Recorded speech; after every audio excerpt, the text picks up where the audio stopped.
loan debt is over $1 trillion right now, and some of you guys are going to have a tremendous amount of student loan debt. So I've got a presentation for you that I did for the honors floor about 2 months ago, and I thought I'd share it with you because it's one of the proposals that I'm going to be making for the student body here at Creighton, and I want to get your reactions, okay? So first of all, let's just do this. This is me, I'm Tim Bastian. We'll get this, come on here. It says, welcome to my awesome lecture, which is of course for only smart people, all right? So this is coming in a little bit darker, a little bit darker. This is the one I was going to use when I ran for the Senate. All right, anyway. Now, tell me when, are we good? Stephen, you got that? All right, good. Well, what I want to talk to you guys about is this idea of education, especially at the college level, all right? So you guys are all here in college because you've made the decision to come to college, and there's a lot of reasons. Why did you guys come to college? To get an education, why? To build a career. To build a career. How about, there's a direct correlation between your educational attainment and your income. That is a fact, right? With a few exceptions, of course. You know how hard it was for me to find that picture of both of them together, right? Correlation here, all right? Now, look at this chart, guys. Education matters. Look at this. Here's your educational attainment right here. Here's your unemployment rate, and here's your median weekly income. Now, if you look at that, and if you can't draw any conclusions from that, you probably don't belong in college. Clearly, we look at this. I mean, have you seen anything? The only thing that strikes me is that professional degrees, what's a professional degree? I mean, what's a professional degree? A law degree. A law degree, MD. MD, dental degree, right? Pharmacists. They make a little bit more than the doctoral degrees, precisely because they work harder. Right? They work harder, they work more hours. But look at this, guys. Look at these amazing jumps. To go from a high school diploma where you guys are, well, I guess you probably would say some college right now, but just going from high school diploma to a bachelor's degree, what is it? That's over $400 a week. Quick, $400 a week times 50 is over $20,000 a year, right? Wow, that's amazing. Just by going to college. And these are median weekly earnings, and our Creighton grads tend to make well above the median weekly earnings. So you cannot tell me that there isn't a huge correlation here. And look at these unemployment numbers for the people with high degrees too. So not only do they make more money, but they're employed more often. You get it? Does anybody argue with that? I mean, there's going to always be a few outliers there, but this is such a direct correlation. Well, there's a correlation between your educational attainment, but there's barriers to get an education, right? We have to go to college, and once you're in college, you have to have a decent GPA in order to graduate, in order to get the really good jobs. The higher your GPA, the better you'll be off in life. Does that make sense? So if you do GPA, higher GPA, the better job you get. You're okay with this? All right, so far so good. All right, now let's keep talking here. Well, this leads me to my new cause, though. I call it Occupy the Registrar's Office. All right? This is what I'm going to propose, guys. Here's our goals, all right? We want to see more equality in outcomes in education. And we really want to make the top 1% pay their fair share.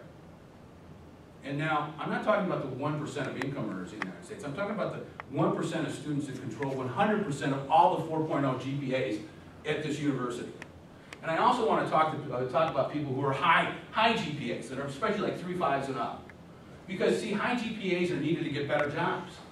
And high GPAs are needed for grad school, for med school, and things like that. But many less fortunate students don't have those high GPAs.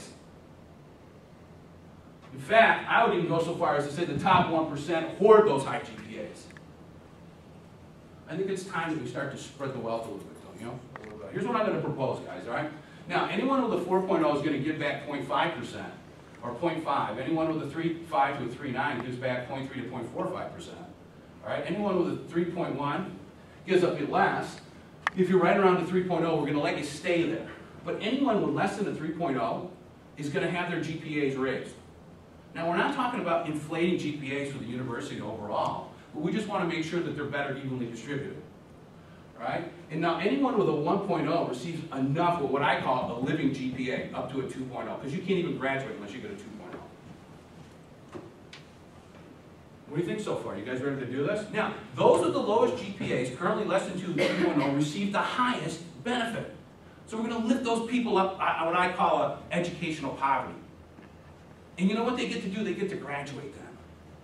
And you know, have you ever heard of the square root club here at Creighton? No? Well, the square root club, that is if you take your GPA and you take the square root and that number's higher than your GPA, that means that you had a GPA of what? Gabe, you're a math guy. Your GPA is then what? Less than 1. That's right, that's right. So your GPA is less than 1. We call that the square root club. You'd be helping those people who are on the square root club the most. Does anybody else think, what will happen if you give these GPAs to other students? What do you think is going to happen? They're just going to waste it. They're going to waste it? Yeah. So they'll just waste it because what do they do then? Try less. They'll even try less then? So you think if we guarantee them a 2.0, they'll try less? I want you to take this pledge with me. Since you all think that these people are going to waste things, and they're not going to try any harder, and that you earned it, even though I think that you're just benefit from whatever was given to you by your parents. Especially you, Vegas, right? Had a nice climate, had a nice school, get to go to a nice college. Are you dating a nice boy probably here too? No, there aren't any here, so no, right now. Are you guys ready to take my pledge? All right, especially you. I, Tim Bastian, here do pledge. Well, I wasn't a 4.0 student, so I'm going to have to do like a 0.3, all right? 0.3 of my GPA to be used by those less fortunate. After all, I'm just lucky to have a smart mom from whom I inherited 80% of my intelligence, so help me, Karl Marx. But now here's the point, guys. Is I think you finally figured out that what I'm doing here is called satire, right? And satire is the use of irony, sarcasm, or ridicule, or the like in exposing or denouncing or deriding vice, folly, or etc. Here's the point, guys. People today ask us to give up more and more of our income, right? And they point to us and they try to villainize us by saying, we're going to go and we're going to point and we're going to, you know what?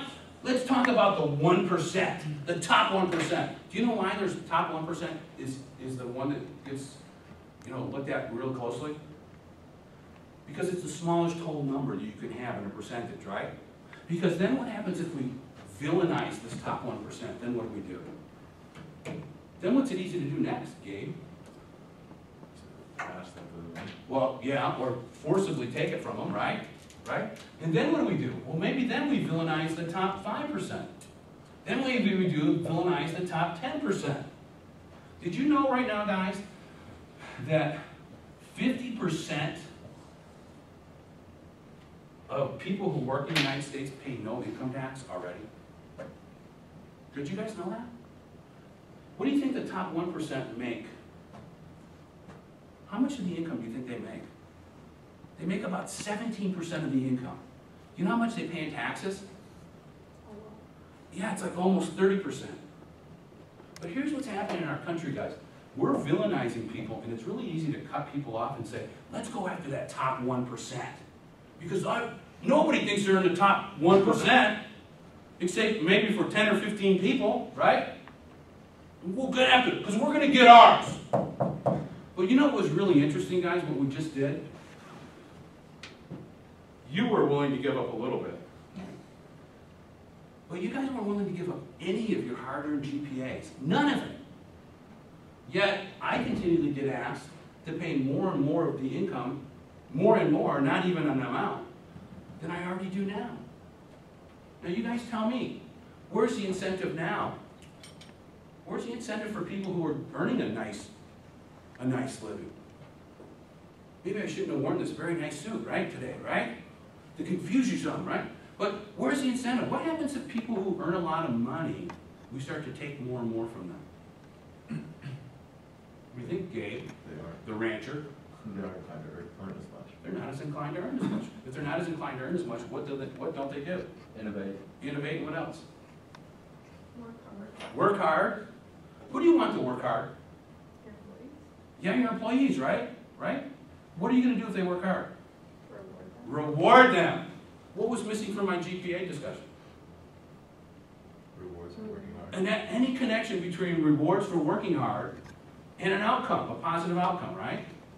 Whenever you try to do this stuff, guys, when you try to redistribute, you can do it once. Some countries have tried to do this.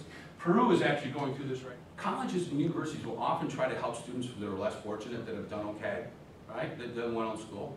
And that's that's a wonderful thing. Because we're giving them the opportunity to help themselves, which I think is wonderful. But at the same time, they didn't go to Ursuline Academy. Where'd you go? Sacred Heart. Sacred Heart. Paraclete. What was the nickname? We were the spirits. The Paraclete Spirits, all right? So you actually could say God in your school, right? That's good. But here's the point. Maybe they went to school here in Omaha. And they went to Omaha North or Northwest or something like that where the academic standards are really low. And there's tons of distractions. And they get to Creighton, guess who they're competing with? You guys. And some of them make it and they work like crazy. And it's like, you know what? They just broke the cycle. Because they're going to be successful. But a lot of times we put people into these situations. I used to see it all the time at the Air Force Academy. Well, they just weren't ready. And it was so wonderful that the university was trying to do that. But really the focus should have been where?